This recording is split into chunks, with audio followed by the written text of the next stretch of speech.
Now that the beast has grown up, Su Chen summons one of his swords and makes it an offer. If it chooses to submit to him, then he might consider keeping it as a pet. The monster is having none of that and tries to escape through the window before Su Chen can catch it. It looks like it really did develop some intelligence and knows that it won't be able to properly fight against Su Chen, especially in that closed-off room. It breaks through the window, out into the campus courtyard, and Su Chen jumps out right behind it. Then it tries to slither away and save itself. But it's not even close to fast enough to escape the sword of our protagonist. Su Chen drops from the sky and stabs the sword onto the creature's scaly skin, but to his surprise, the sword snaps in half. It looks like the scales are much harder than he thought. The snake turns and roars at Su Chen, and he realizes that if blades don't work on it, then he's just going to have to use his fists to smash it to death. He delivers the first punch to the beast's head, sending it crashing to the ground, but it retaliates by wrapping its body around him, trying to choke him out by entangling him. But Su Chen realizes that the attack is actually just a feint, and the creature's true goal is completely different. It opens its wide-fanged mouth and prepares to bite down on our protagonist. Meanwhile, back with the survivors, Baikong can't help but look towards the campus. Her brother notices her constantly staring back and teases her about not wanting to part with the handsome man named Su Chen. She tells him that if he doesn't speak, no one will treat him like a mute, and it's obvious that she wants him to stop talking. That catches Bai Ming's attention, and he realizes that his sister must really like this guy. But that doesn't change the fact that if he stays on campus, then he's doomed. Bai Kang is sure that he won't die. From the moment that she first saw Su Chen, she felt that he was very strong. He had a deep gaze and a mysterious aura about him, which made him look like a monster. Because of this, she's sure that he will survive, and they will definitely meet again. Meanwhile, Su Chen easily breaks out from the snake's strap and grips it by the throat. There's no way such an easy thing would be able to trap him when he has grown so strong. He uses his foot to push down on the snake's body and frees himself while the snake struggles to free itself from his grip. He has heard that snakes have highly developed nerves, so even if he chops its head off, it should still be able to bite. So instead of ripping its head off, he rips the entire snake in half along the middle, making sure that it will never be able to bite again. And in the remains, he picks up the crystal, and he's eager to see what kind of ability it will give him. Eventually, the heavy rains start, and just like Su Chen warned, the city begins to flood. If the extreme heat manages to destroy people's will, then the floods sweeping through the entire world will completely destroy human civilization. Even inland cities like Chengdu could not escape the massive, devastating flood, and everything ended up being swept underwater. The engineering university's low terrain left only tall buildings like the administrative building above water. Meanwhile, Su Chen is also not safe from the rising floodwaters and gets immersed in the water. Thankfully, after absorbing the Golden King Snake's core, it grants him the ability to move and breathe freely underwater. Because of that, his body has undergone even more changes and has become stronger. After coming in contact with the water, his body developed tiny scales, and his strength improved massive amounts. On top of that, his eyes have become more sensitive to light, and a protective membrane has formed in front of them. Even though he's not using his nose or mouth to breathe, he isn't suffocating underwater, and it feels like he's breathing through his skin. All of these are abilities that he borrowed from the Golden King Snake. Although it's not a water manipulation ability, being able to breathe underwater is still very beneficial for him. The floodwaters surged from the Green City Hotel area, so swimming upstream against the current is impossible. The current is fierce, and the debris in the water is like hidden debris. All of this is hindering him from making it back home to the hotel suite. On top of that, it seems like the volcanic eruption has reached its peak, but because Chengdu is far from the volcano, the sky looks relatively clear. When the massive amount of volcanic ash fills the air and blocks out the sun, the doomsday winter won't be far off. In the face of all these apocalyptic events, human civilization might as well no longer exist. To avoid becoming prey to the creatures evolving through the crisis, it's better to grow stronger and become more powerful so that you can better protect yourself. In his previous life, after the Great Flood, Chengdu saw several powerful factions grow over time. The low-level northern part of the city was occupied by the Golden King Snake and the female Corpse King. The southern part of the city became the gathering place for the cannibalistic tribe of the Devourer clan. The western part of the city was controlled by the Rat King and his army of rats, while the eastern part was occupied by the Skull Crusher Gao Qiang and Hell's Chef, Duan Ya. In his previous life, Su Chen almost died multiple times at their hands. However, in this life, he has already dealt with Gao Qiang and the Golden King Snake ahead of time. In order for him to stay strong, the best method is to get the remaining crystal cores for himself. However, the Devourer clan has a large population and numerous factions. On top of that, the female Corpse King is elusive, which makes it nearly impossible for him to find her now. In his previous life, The University of Technology had experienced a rat plague, which means that the Rat King should be there. All he has to do is find it in advance so he can get its crystal core with minimal effort. A few sounds from underwater break him from his thoughts. It seems like he has relaxed for too long, and multiple underwater creatures have ended up surrounding him. Meanwhile, elsewhere in the flooded city, two men hang on for dear life against the raging floodwaters. They desperately wonder how a flood broke out from the middle of nowhere. As they're clinging onto the tower, they notice someone rapidly swimming towards them. Anyone in the water should be as good as dead, but it looks like whoever that is has a lot of energy in them to be swimming that fast. It's not just that either. They also recognize the man speeding towards them. It's Su Chen, the guy that the Bureau had sent them to watch over. If it wasn't for him, then they wouldn't be stuck here in the flood. If he dares to join them up in the tower, they'll kick him right back into the water. One of the men notices that Su Chen is moving really fast for someone that is barely surviving in the floodwaters, and on top of that, it seems like someone is following him. Behind the man swimming like he owns the sea, there are multiple sea zombies sprinting through the water behind him. Despite that, Su Chen is swimming faster than them. Against the rising current of the water, he continues getting closer to the men, and they shout warnings at him not to come any closer. Our protagonist recognizes them as people from the Federal Bureau of Evolution, and he's surprised that his influence has already spread that far. That's perfect for him since he can get information out of them in this situation. Our man leaps out of the water onto the tower and uses one of the men as a stepping stone to get to the top. The man loses his grip and falls off the tower towards the zombie-infested waters below. Just before he can meet his wet end, his companion just barely manages to catch him by his arm and save him from death.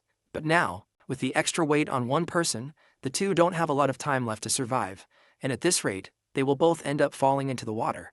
The first man reassures his friend that he will definitely pull him up, but it's pointless, and if he doesn't let go, then they will both definitely die.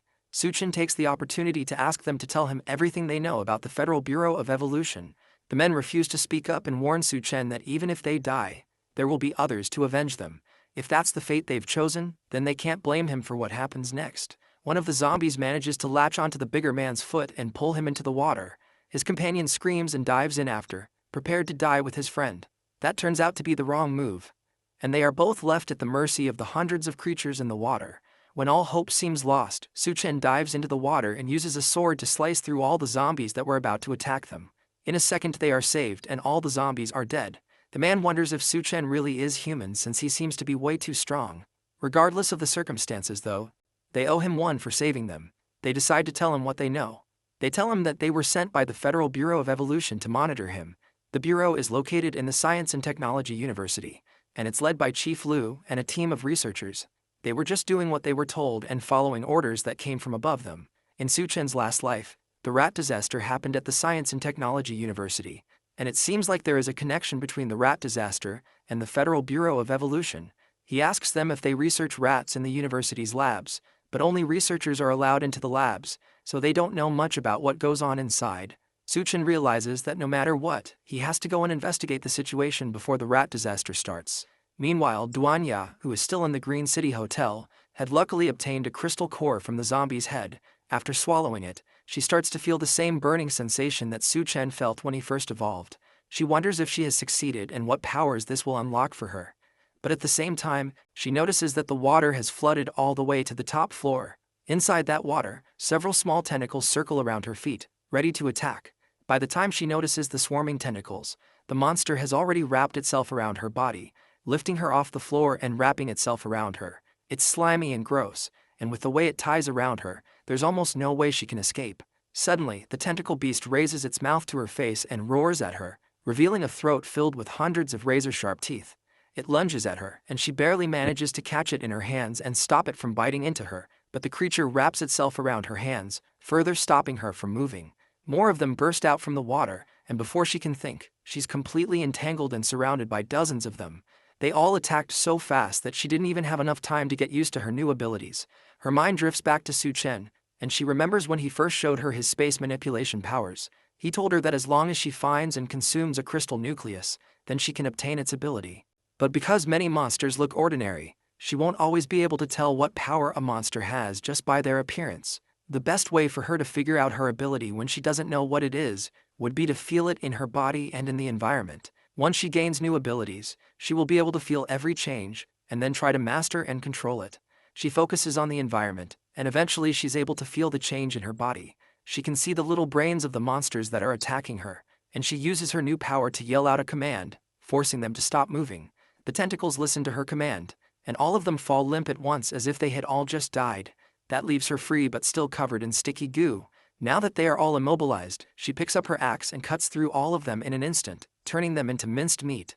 By the time she's done, she's covered in monster guts and slime, so she decides to take a bath. A voice behind her asks if he can join, and she turns around, ready to fight off another intruder. However, it's just Su Chen, and it looked like he had seen her take down all those monster eels by herself. He's impressed by the fact that she managed to even grab a weapon for protection.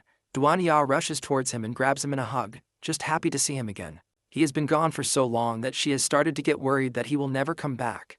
The reunion is short-lived though. When she realizes that he's naked again for some reason, she pushes herself away from him and asks why they keep meeting while he's undressed. And he tells her that the water was dirty, so he took all his clothes off. The two of them go to take that bath together.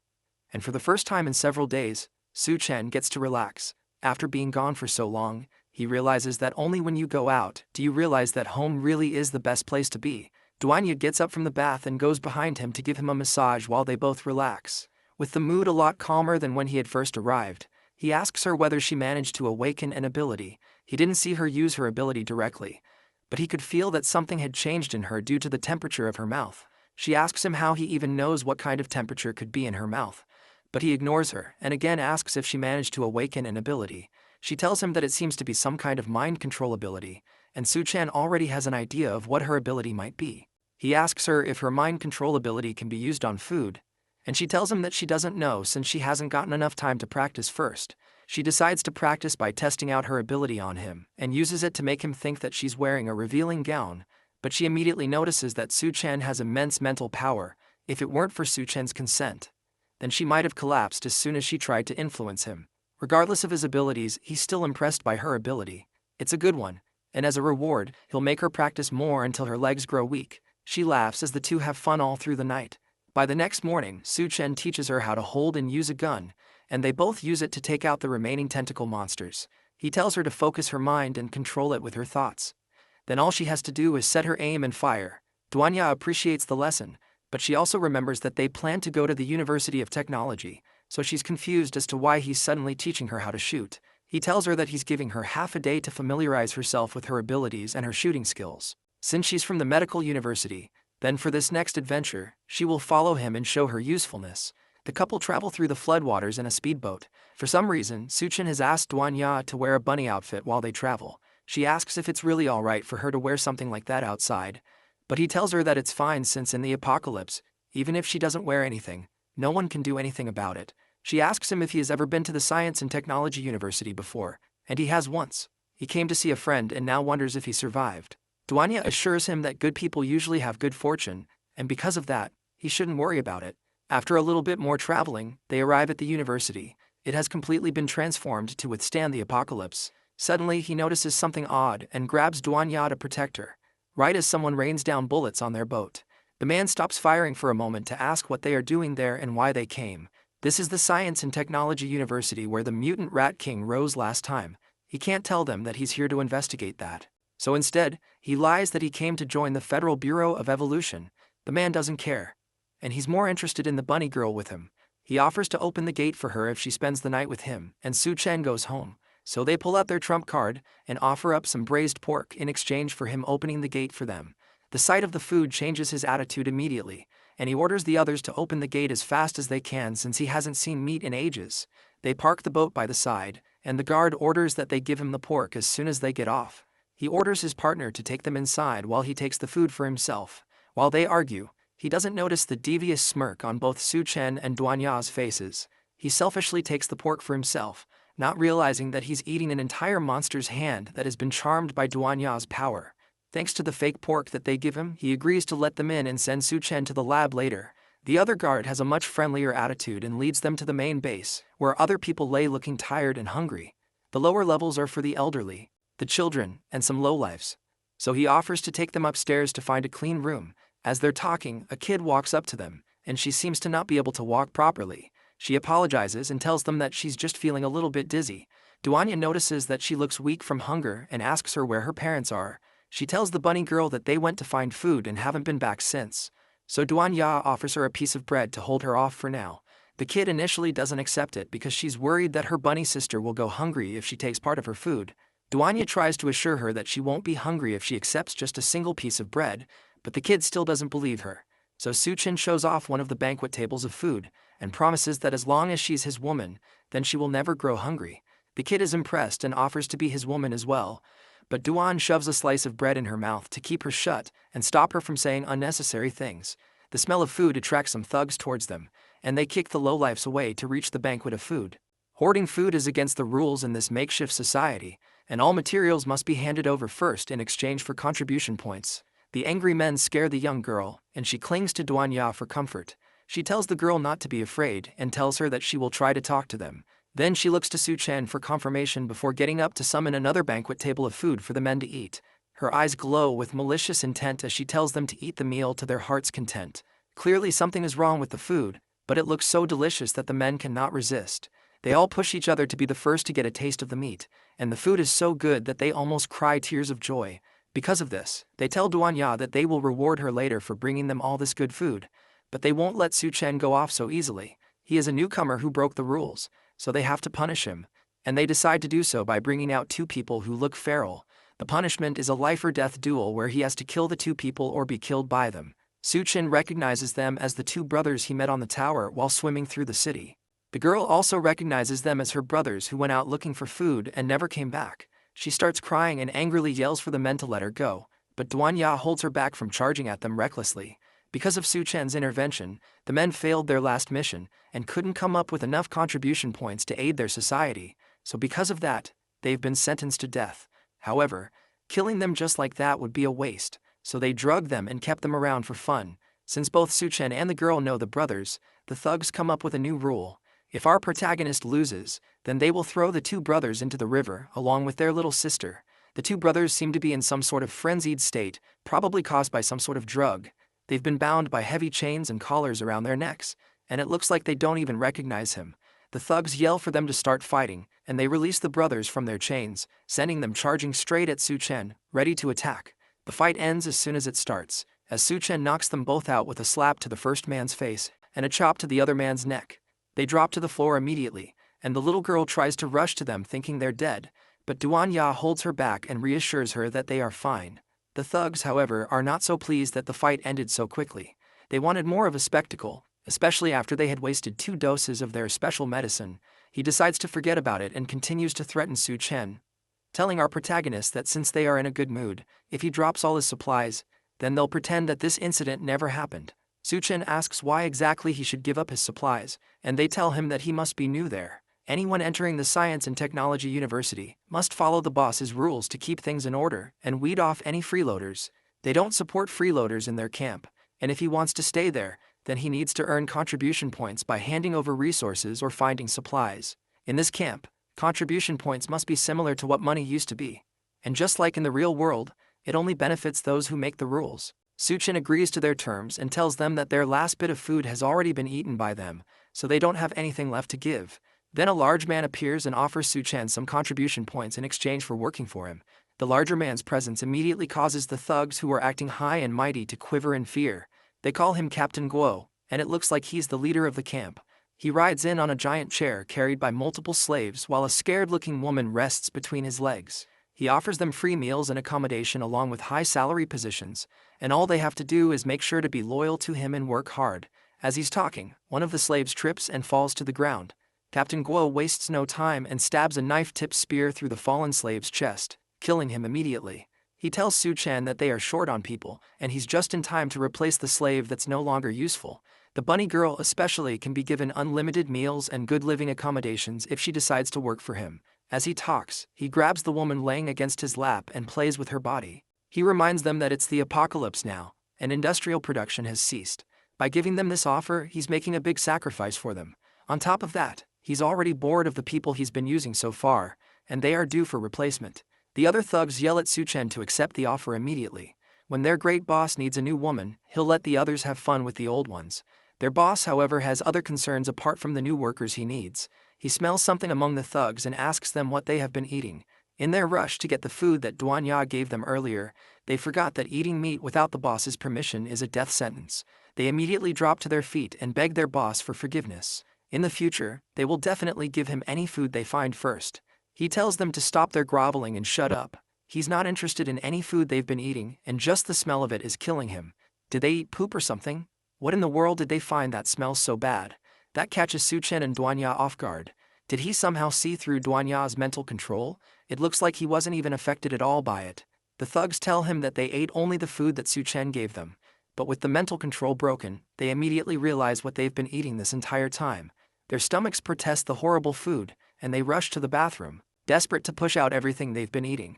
Captain Guo sighs in exasperation and wonders how he ended up surrounded by such idiots. One day he'll get rid of all of them, and bring in people that are actually reliable. Su-chen notices that despite his immunity to Duanya's mental control, he can't sense any abilities from the large boss. Despite that, he gives off a very powerful aura that's noticeable even by him. On top of that, his influence was enough to snap everyone out of Duanya's mental control. He wonders what kind of person Captain Guo is, and just judging by his subordinates, he can't be anything good. Our protagonist is more than strong enough to wipe out the entire camp immediately, but killing them now will only complicate his plans later. First, he needs to find the mutant rats first, then he can take care of the rest. Captain Guo snaps him out of his thoughts and asks our protagonist what he thinks of the slavery offer. Su-chen blandly tells the other man that he's not interested, and Captain Guo laughs. He claims that one day Su-chen will come begging to him. Then he calls another one of the people in the camp and orders him to take over the front position so he can leave. As he leaves, Captain Guo tells one of the survivors to keep an eye on Duanya. After all, women as hot as her are rare to find. With the other man gone, Duanya apologizes for not having the strength to keep her mind control powers active. That man's mental strength was very strong, and it didn't have any effect on him at all. Su-chen assures her that it's not her fault. If those guys didn't die after eating the water ghoul's corpse, then there's definitely something strange going on in this camp. They need to be careful going forward, and avoid anything that will bring too much attention to them. One of the survivors approaches them as they're having their discussion. He tells them that they have angered the guards, and because of that, they should follow him if they want to be safe. It seems like this survivor knows Su-chen, and he introduces himself as Miao Pu Yuan, the roommate of one of Su-chen's former friends named Tian Yue. They met the last time he visited the school, before the apocalypse started. He takes them to another building within the university that hasn't yet been destroyed by the raging floodwaters. There, Duanya manages to use the limited supplies to treat the two brothers that were knocked out by Su-chen. Though their supplies of medicine weren't abundant, it'll be sufficient for now. Thanks to it, the two brothers are not in immediate danger, and Duanya managed to stabilize their conditions. The little girl thanks her for her help and stays beside her brothers to take care of them. Su-chen asks Xiao Miao if all the students are living here now, and he confirms that all the surviving students, regardless of their gender, are taking refuge in the building. Since Tian Yue often helps everyone in this place, it is considered the field team's territory. The field team is a strong faction that can even take on the Devourer clan that threatened Su-chen earlier. As they're talking, another man comes into the room and asks Su-chen if he wants to join their group. It's Tian Yue, and he doesn't recognize Su-chen at first, but Pu Yuan introduces him, and the field team leader is delighted to see his old friend again. The two men hug, and Tian Yue nearly cries as he holds on to Su-chen. He almost thought that they would never see each other again, since it's rare for two brothers like them to meet again after such a long time. He suggests that both of them go and have a drink. Since he just came back from a mission not too long ago, he can afford to stay with Su-chen for at least a few days. As they're talking, he notices the beautiful Duanya staring at them, still wearing her bunny suit. Tian Yue immediately recognizes her as the legendary beauty of their university. She was known back then as the cold goddess Duanya. She's still embarrassed about the whole thing and nervously tells them that those sorts of things were in the past, and they don't matter now. The faction leader asks Xiao Miao how exactly the legendary goddess made it to their settlement, and why in the world she's dressed as a bunny maid. Now that it's been pointed out, Xiao Miao also notices that the woman in front of him was Senior Duanya from the medical school. All their stares and comments cause Duanya to cling to Su-chen and ask for a change of clothes.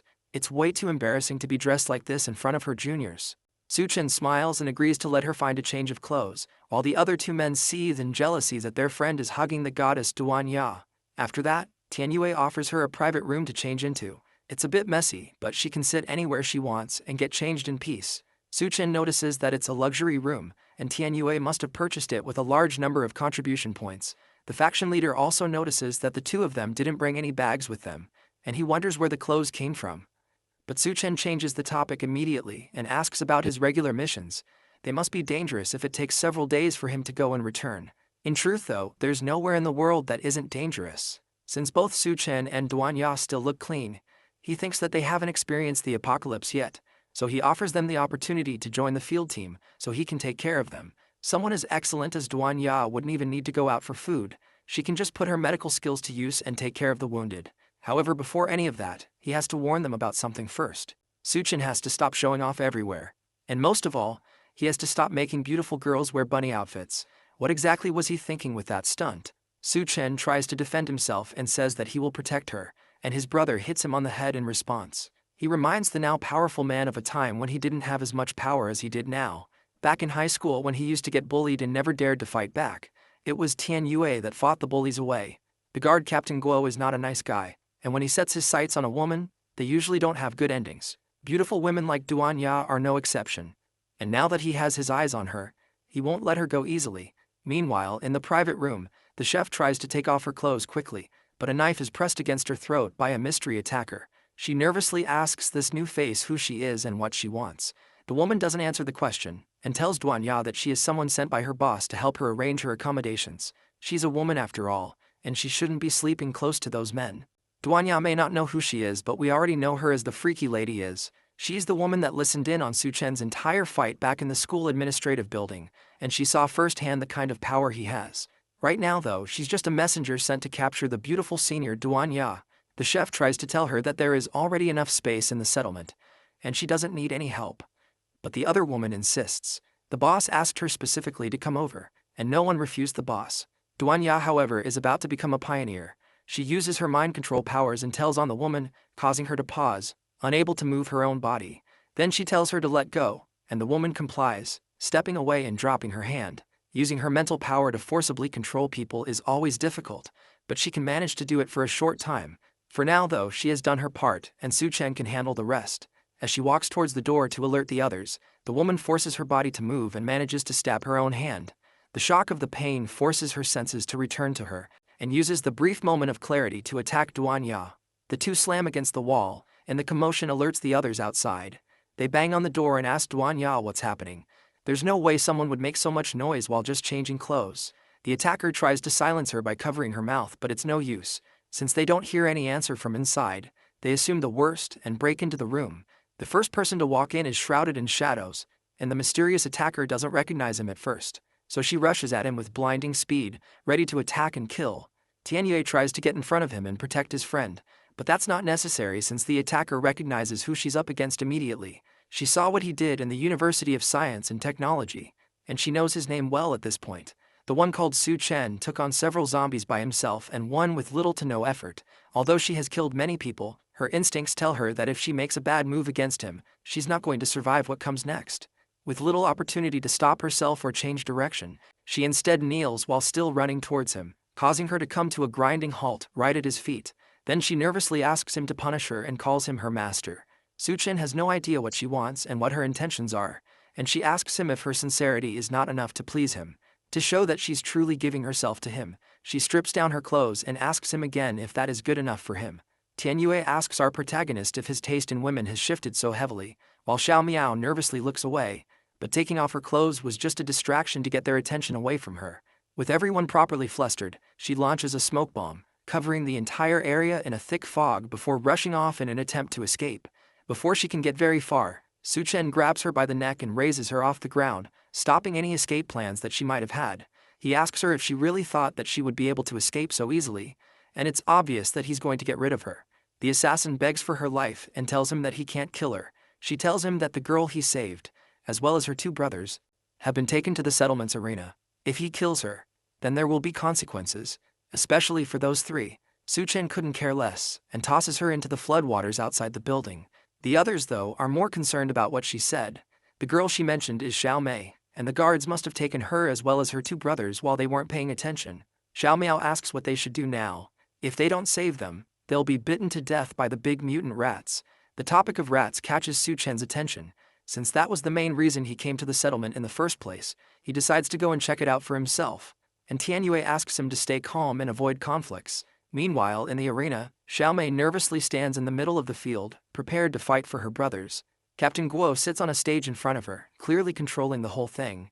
He tells her that since her two brothers failed to complete their tasks, then they have been given the death sentence. However, since she is willing to enter the arena and fight, he has decided to give them one more chance at life. The two brothers hang by their necks behind the man, inches away from their deaths.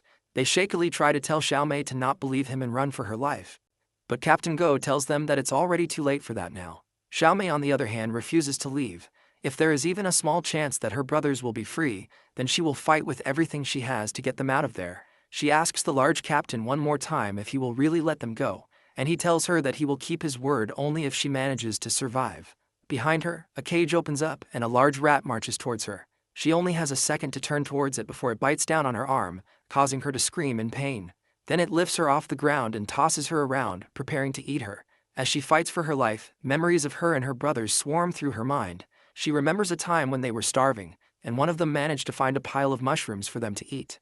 She told them that mushrooms were dangerous, and her other brother decided to test the mushroom by eating it himself. After all, he doesn't want a young girl like Xiaomei to eat something so uncertain. After eating two of them, he immediately passes out from the poison, and they barely manage to save him. That incident was what made the two brothers journey into the city to complete the task of tracking down Su Chen. If they succeed and come back, then they will earn contribution points, and they will no longer have to starve and eat uncertain foods. Those two men that risked their lives for their sister now shouted for her to run and not worry about them. She needs to survive and live well without them, and they can't bear to watch her being eaten alive by a rat. Captain Glow tells his guards to shut them up, and they kick the logs holding the men up, causing them to fall and choke on the ropes. Xiaomei screams for her brothers and tries to fight back against the rat. She takes the large stick she's been holding and stabs it straight into the rat's eye, causing the creature to scream in pain and finally release her. Then she makes a mad dash to save her brothers and tells them to hang in there. That's a poor choice of words, but her heart is in it. The rat monster recovers and manages to rush after the girl before pinning her down under its paw. Captain Gu laughs at the whole spectacle of her trying to save her brothers, as Xiaomei cries for her brothers. There's no way for her to escape. And all seems lost already while the rat looms menacingly above her. In one last effort, she screams for someone to come and save them.